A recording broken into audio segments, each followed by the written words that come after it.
5. We're going to be having a very interesting conversation. It's all things to do with matters mental health. Of course, I'm sure you've seen the picture out there. We have a lovely lady who's going to be our guest today. We love it when we have our experts who come through and give expert advice, and this is none other than the amazing Mercy Cheptoo. Mercy Cheptoo, how are you doing? I'm good. How are you? I am fantastic. Should I call you Daktari? Yes, it's safe to say you're Daktari. Well, I've not done medicine, but okay, yeah. I would run with that. Let's get right into it. So introduce yourself to us. Tell us, Mercy Cheptoo, what exactly do you do? Okay, I'm a clinical psychologist, and I'm a mental health advocate. Okay. Yes, that is who I am at the moment. Yeah. So you're passionate about mental health. At the same time, you've gone to school to study it. Yes, I have gone to school to study it. Fantastic. So the main conversation, generally the chat I want us to have is relationships in, matters. Well, I mean, mental health in relationships. That's how I should put it, right? So, of course, people at work, people in school, right?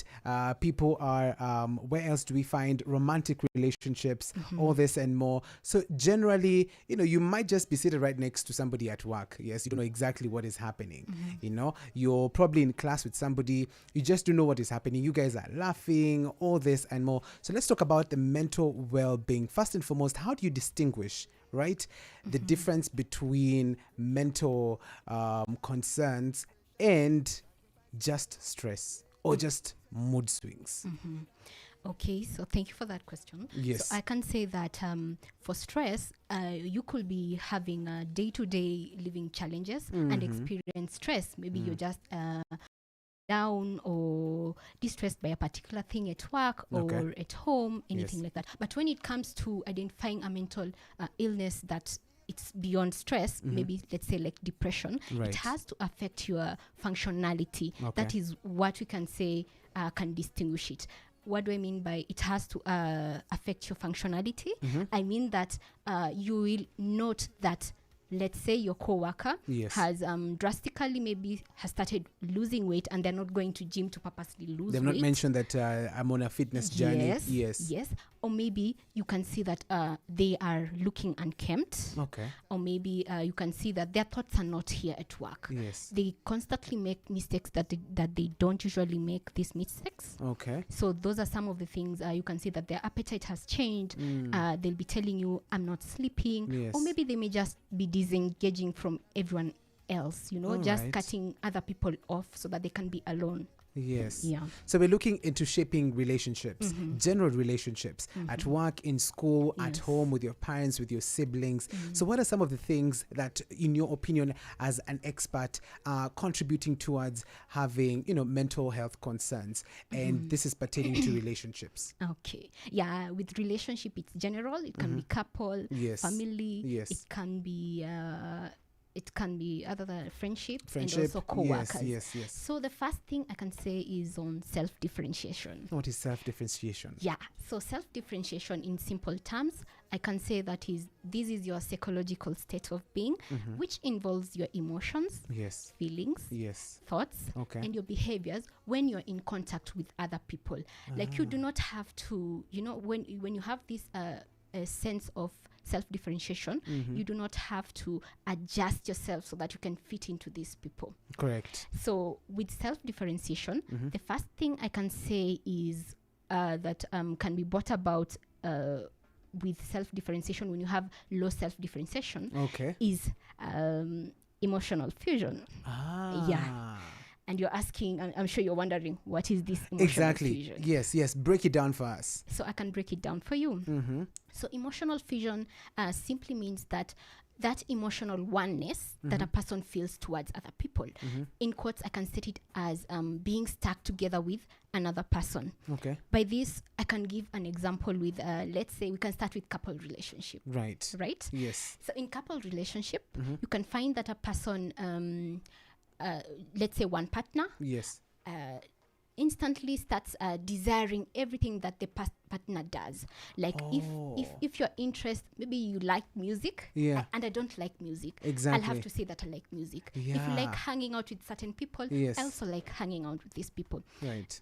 If in case there are disagreements, I will tend not to voice my concerns because I don't want us to have that our opinions clashing Yes. or feeling invalidated when Yes. I express my concerns. Okay. So what does this mean? You'll always be seeking an agreement. You'll always tend to maintain peace even when you have a voice to voice your concern. So that's how an emotional fusion occurs. And when this occurs, a person can be distressed by your partner is always codepending on you.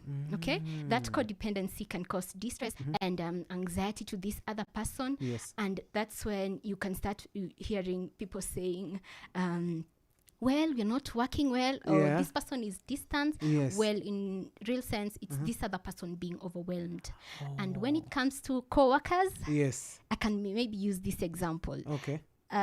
When people advertise for jobs, they say that they want a person who's can work in a team. team. You must be a team player. And that's also very key. Yes. you have work to work together as an individual again. Okay. Those two things. When they say this, they want to ensure that there is an interdependence, that there is no one person who's codepending on other people, because you can find there are those who like working in team Yes. always, because that's how they thrive well. And so they make a great contribution as well. Yes, exactly.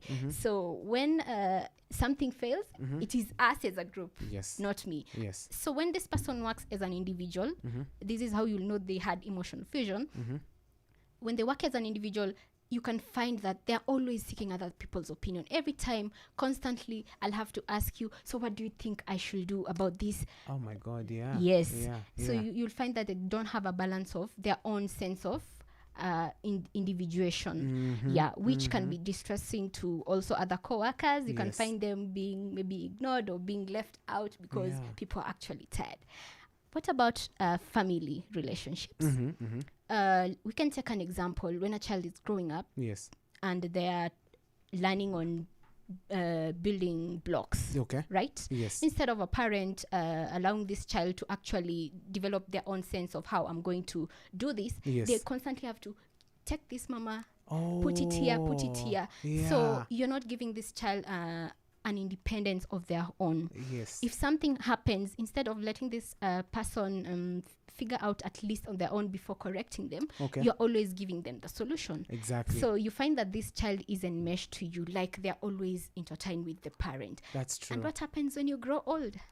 This person becomes an adult will always An depend overgrown on, baby. Yes, you'll always be depending on the mother. Yes. When you have decisions to make, you'll always have to seek advice from your parents Exactly. or from home. And now this becomes a problem in your romantic relationships, yes, where your yes. girlfriend or your boyfriend just constantly is worrying, why must you always consult your folks? Why is it that every decision we make, you must run it through your mom? It's like an app. Yes. All yes, right. yes.